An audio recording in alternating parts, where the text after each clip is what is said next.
Hello and good evening, all of you. Welcome to Alpha Academy's AB Discuss with Maddie. Today, we shall be discussing the Conference of Parties 27th meeting, which was recently held at Sharm el Sheikh in Egypt.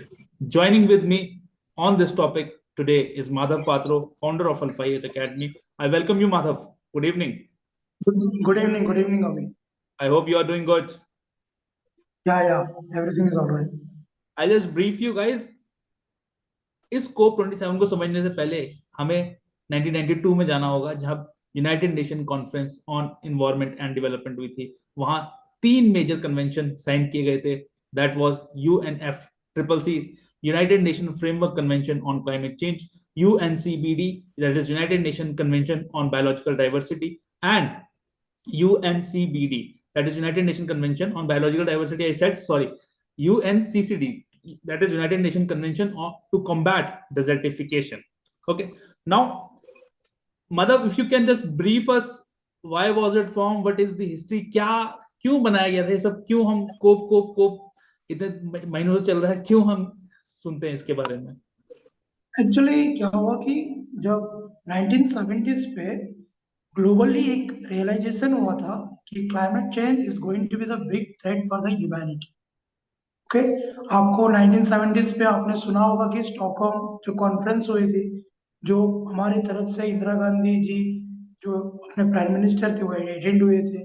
जी जी। तो 1970 से एक global लेवली एक awareness आ गई थी कि देखो, climate change बहुत बहुत बड़ी थ्रेट है। इसको डील करने के लिए एक कोलैबोरेशन चाहिए, एक ग्लोबल कोलैबोरेशन चाहिए। यही है, इसका रिजल्ट ये 1992 में अर्थ समिट, जो आपने अर्लियरली जो बोला है, जो आउटकम्स आए थे, ये कॉन्फ्रेंस ऑफ पार्टीज, ये भी एक उसी का आउटकम है। बिल्कुल तो बिल्कुल। उसी के बाद ही एवरी ईयर ये कॉन्फ्रेंस ऑफ पार्टीज अलग अलग जगह पे मिलते हैं, और उनके बाद ये एक ग्लोबली एक क्लाइमेट चेंज को कैसे कम्बैट करना है, उसका एडॉप्टेशन, फाइनेंस, मैकेनिज्म कैसे लाना है, इस सब बारे में डिस्कस करते जी बिल्कुल सही कहा आपने। और मैं आज अपने दर्शकों को बता भी दूं कि आज जो हम कॉन्फ्रेंस ऑफ पार्टीज की बात करते हैं, देखिए कॉन्फ्रेंस ऑफ पार्टी मैंने आपको बताया कि तीन कन्वेंशन है, UNCCD, UNCBD and UN triple triple F C. तो आज जो हम कॉन्फ्रेंस ऑफ पार्टीज की बात कर रहे हैं वो इन particular context of United Nation framework convention of climate change पे बात कर रहे हैं। बाकी सीबीडी और डेजर्टिफिकेशन की अलग कोप्स होती हैं, उनकी जब कोप्स होगी तो हम उसको जरूर डिस्कस करेंगे। जैसे यूएन जब सी आपका convention on to combat desertification की कोप होती है, तो वो एक ग्लोबल लैंड आउटलुक भी एक बुकलेट रोल आउट करते हैं, वो एक इंपॉर्टेंट है। पर देन आज जो हमारा डिस्कशन है वो सीमित रहेगा यूएनएफ ट्रिपल सी तक। अगर मैं जल्दी से आपको इंपॉर्टेंट कोप्स बता पाऊं तो 1997 में कोप 3 हुई, जबकि क्योटो प्रोटोकॉल साइन किया गया। 2017 में कोप 13 हुई बाली में, 16 में कैनकन में हुई, कोप 16 सॉरी 2010 में कैनकन में हुई, जहां पे ग्रीन क्लाइमेट फंड बनाया गया। देन 2011 में कोप 17 डर्बन में हुआ, और वहां पे पेरिस क्लाइमेट चेंज जो पेरिस एग्रीमेंट है तो 2015 की, उसकी फाउंडेशन ली की गई थी। उसके बाद माधव, अगर आपको आप हमें बताएं, क्योंकि 2015 का जो पेरिस कन्वेंशन है आज के टाइम पे वो लागू होता है, और आप हमें बताएं कि कैसे वो इंपॉर्टेंट है और क्या वो पर्टिकुलर चीजें हैं जो वहां पे कही गई थी, क्यों इतना इंपॉर्टेंट हो जाता है हैं। पेरिस कन्वेंशन आज के टाइम पे। 2015 का 2015 का पेरिस एग्रीमेंट जो है ना, वो बहुत सालों की मेहनत है। क्योंकि वो 2011 से ही, उससे पहले से भी ट्राई कर रहे थे, लेकिन जो पेरिस एग्रीमेंट में जो भी लागू किए थे, जो नेशनली डिटरमाइंड कॉन्ट्रीब्यूशंस, जो हर कंट्री को क्या कंट्रीब्यूट करना है कि ग्लोबल ग्लोबल क्लाइमेट चेंज का, ग्लोबल वार्मिंग के कम्बैट के लिए वो, और उन्होंने एक 1.5 डिग्री सेंटीग्रेड का जो टारगेट लगाया, जो प्री इंडस्ट्रियल लेवल का जो अचीव करने के लिए, ये 2011 से स्टार्ट कर रहे हैं। दरबन में जो कॉन्फ्रेंस हुआ था, सीओपी हुआ था, तभी से ही उन्होंने प्लान कर रहे थे। फिर इनके बीच में कि नेगोशिएशन, जो अंडरस्टैंडिंग थी, कोलैबोरेशन थी, ये ग्लोबल लेवल में बहुत ही डिफिकल्ट होता है, क्योंकि आने के लिए इनके लिए 4 साल लगे थे। तो 2015 में पेरिस एग्रीमेंट इसीलिए इम्पोर्टेंट होता है कि ग्लोबल क्लाइमेट चेंज के लिए हम कैसे स्टेप्स लिया जाए, वो एक एग्रीमेंट पे आए थे। इसीलिए COP 21 बहुत ही इम्पोर्टेंट ग्लोबल लेवल पे था। जी बिल्कुल जी। और माधव, अगर आप हमें बता पाए, देखिए बहुत बार कहानी चलती रहती है 1.52 डिग्री सेल्सियस, 1.52 डिग्री सेल्सियस, तो इसका माजरा क्या है? क्यों ये दो फिगर्स हम बार बार क्यों देखते हैं अपनी लाइफ में? एक्चुअली मतलब 2 डिग्री सेंटीग्रेड एक डिजायरेबल है, एक मतलब चाहिए प्री इंडस्ट्रियल लेवल के लिए, लेकिन जो रियलिटी में 1.5 इज ओके। ओके। कि आप जो अभी कितना ग्लोबल वार्मिंग टेम्परेचर बढ़ रही है, जैसे आप रिसेंट डेज में देखेंगे कि यूरोपियन कंट्रीज एक टेम्परेट कंट्रीज माना जाता है। जी। उधर का हीट वेव अभी रिसेंटली देखेंगे तो ये क्लियरली इंडिकेट करता है कि ग्लोबल टेम्परेचर जो है बहुत ही रैपिडली इंक्रीज हो रहा है। जी। तो इसको प्री इंडस्ट्रियल लेवल में लाना चाहिए 1.5 डिग्री सेंटीग्रेड, तभी ये एक ग्लोबल सस्टेनेबिलिटी डेवलप। जी।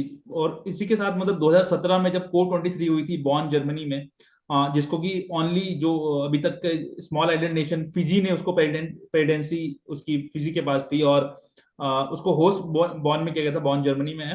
इनफैक्ट वहां पे बड़ी अनसीरियस सी बात हो गई कि यूएस पेरिस के एग्रीमेंट से विड्रॉ कर गया था। ऑफ कोर्स द हाँ, exactly that time exactly. Incumbent president of the United States withdrew from the Paris climate. Now they are again back in it. But then that was a very unfortunate thing, because I think जो responsibility है वो majorly developed countries की है, because they were the first one two pollute the environment. And 2019 में जब COP 25 हुआ Madrid में, then 2021 में COP 26 हुआ, मेरे ख्याल से ये दोनों ही एक बहुत बड़े फेलियर रहे माधव। अगर आप बता पाएंगे क्यों हाँ, फेलियर थे, इतना बड़ा फेलियर क्यों हमें देखने को मिला 1921 में कुछ जैसे नहीं? आप 2017 का फेल्यूर इसीलिए था कि एक राइट विंग गवर्नमेंट थे। जैसे जी। आपने ब्राजील के लिए, मतलब अमेरिका यूएस के लिए और ब्राजील कुछ कंट्रीज पे राइट विंग गवर्नमेंट्स थे। वो जी। क्लाइमेट चेंज के कॉन्सेप्ट पे ना उनकी पूरी मतलब बिलीव नहीं थॉट था। प्रोसेस। हाँ, और एट द सेम टाइम ये एक कॉन्सेप्ट समझना पड़ेगा इसके लिए, कॉमन बट डिफरेंशियल रिस्पॉन्सिबिलिटी। जी जी जी। ये इसीलिए लाया गया था ये कॉन्सेप्ट को कि अभी जो भी क्लाइमेट चेंज हुआ है, ये जो इंडस्ट्रियल रिवोल्यूशन से जो कंट्रीज प्रॉफिट पाए थे उन्हीं के वजह से हुआ है। जी।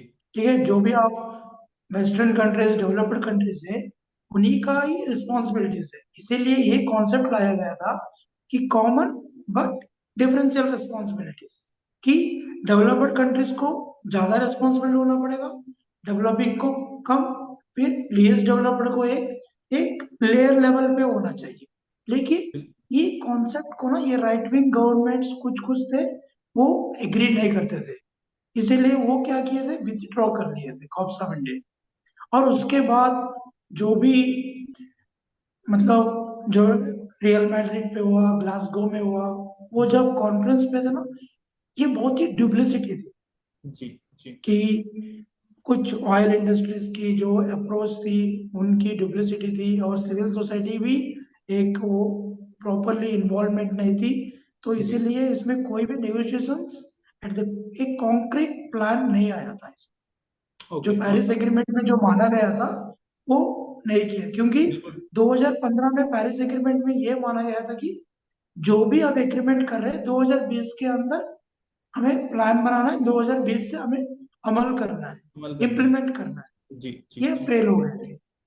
बिल्कुल बिल्कुल। और अगर मैं अपने एडिटर से रिक्वेस्ट करूंगा कि वो ग्राफ दिखाएं, तो मैं क्लाइमेट फाइनेंस की बात करूं अगर माधव, तो 2013-14 में बढ़ा, उसके बाद 15 में कमाया, देन बट 15 से लगातार हमें बढ़ता हुआ दिख रहा है। और 2023 में प्रोजेक्टेड है कि ये $100 बिलियन तक पहुंचेगा। और अगर मैं एक और ग्राफ की बात करूं तो जो कंट्री सबसे ज्यादा कार्बन डाइऑक्साइड इमिट करती है, उसमें चाइना, यूएस, उसके बाद European Union, then India, then Russia.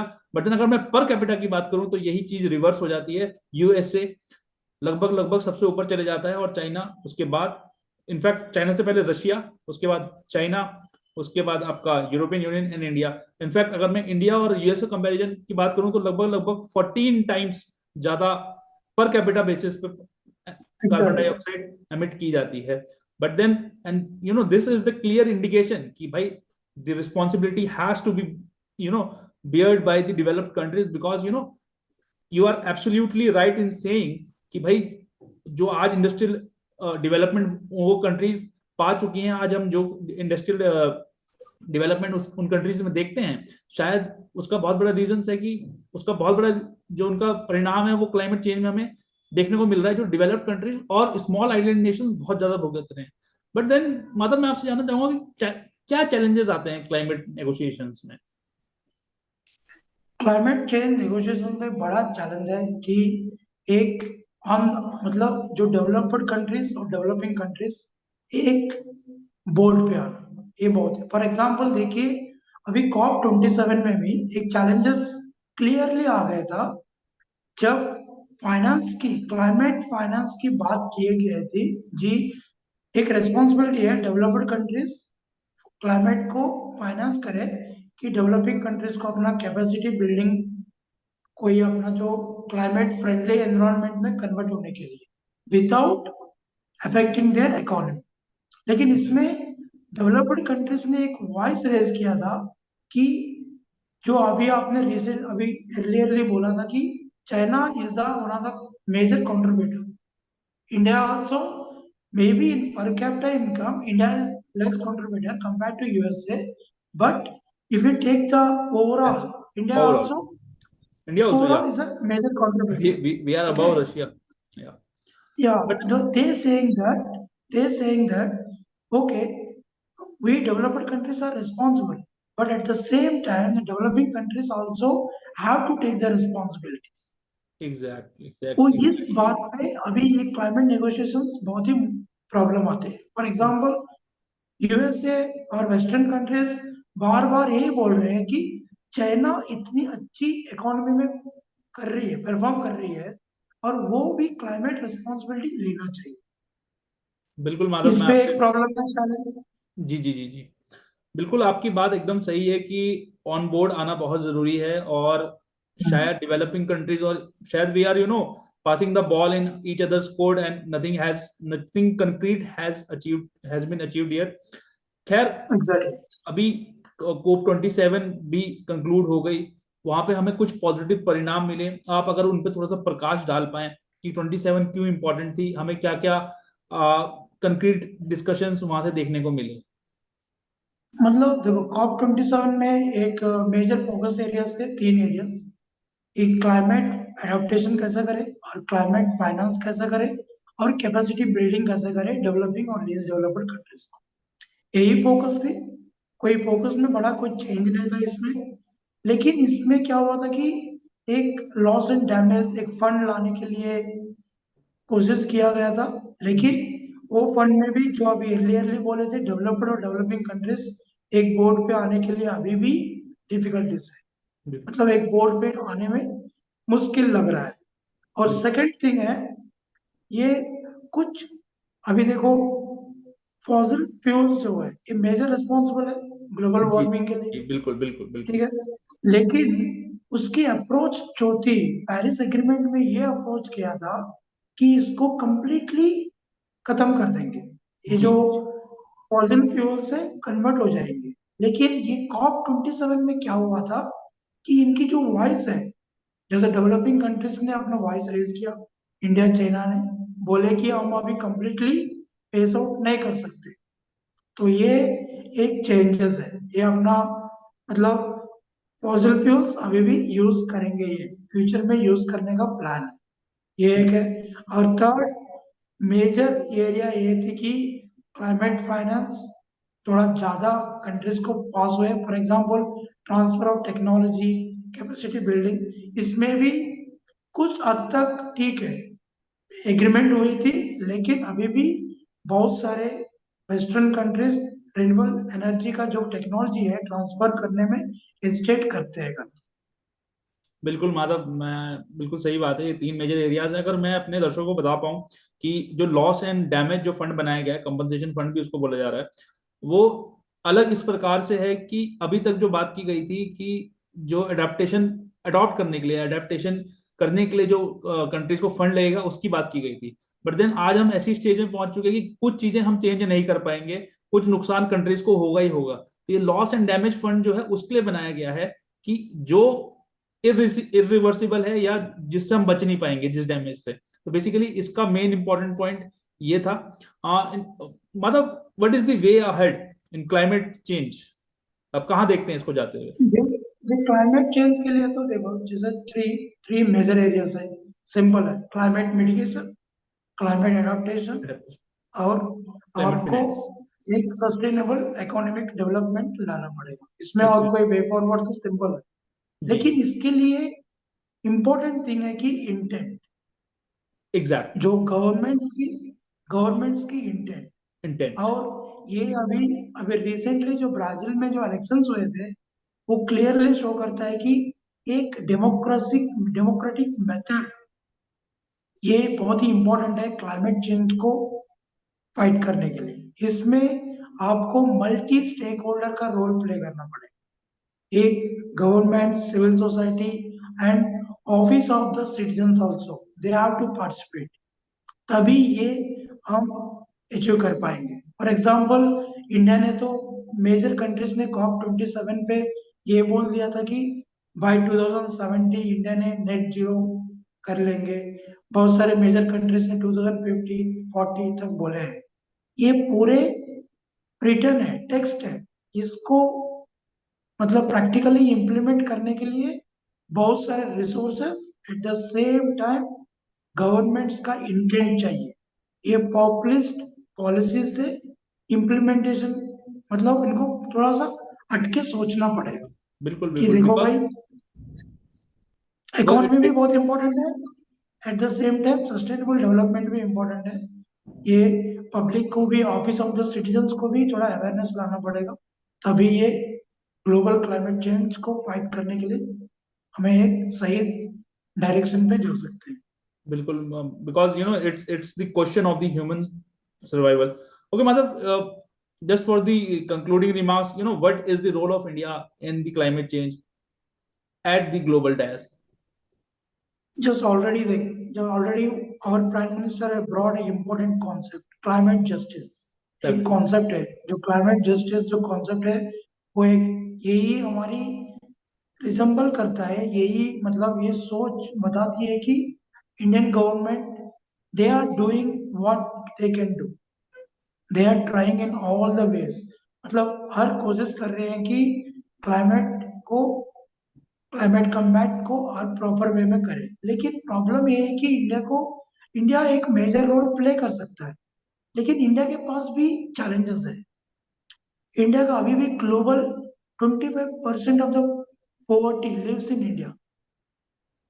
Okay. And Okay. हमारी जो डेमोग्राफिक है, अभी डिविडेंड के मोड पे है, जी। एडवांटेज पे है।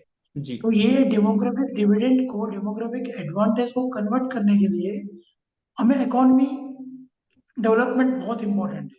जी। तो जी। इस टाइम पे, यस, इंडिया, जैसे अभी हम लोगों का जो सोलर एनर्जी, जो विंड पावर के ऊपर जो इंडिया काम कर रही है, बहुत सारे काम कर रही है, वो सब ठीक है। बट इंडिया को ये मेजर चैलेंज है कि इकोनॉमिक डेवलपमेंट और क्लाइमेट चेंज दोनों को बैलेंस कैसे करें।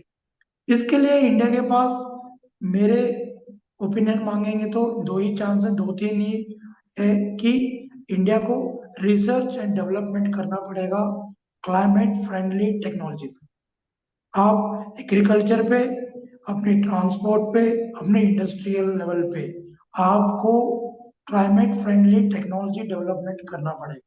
क्योंकि आप कितना भी कोलैबोरेशन कर लो, कितना टेक्नोलॉजी ट्रांसफर कर लो, वो आपको कंडीशन से आती है और वो आपको काउंटर पार्टी होती है।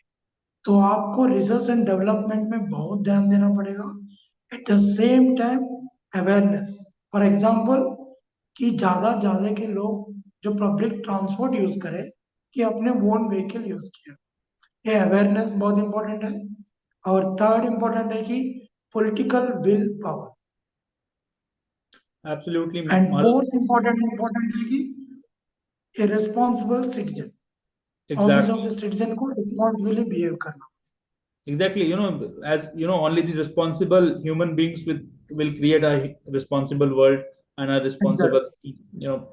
uh, atmosphere and environment. I think the India will be, taking the baton for the developing countries. Any, quick concluding remarks, if I may have from you? Concluding remarks ये है कि जैसे ये जो climate change है ये rapid है, rapid वे में हो रहा है।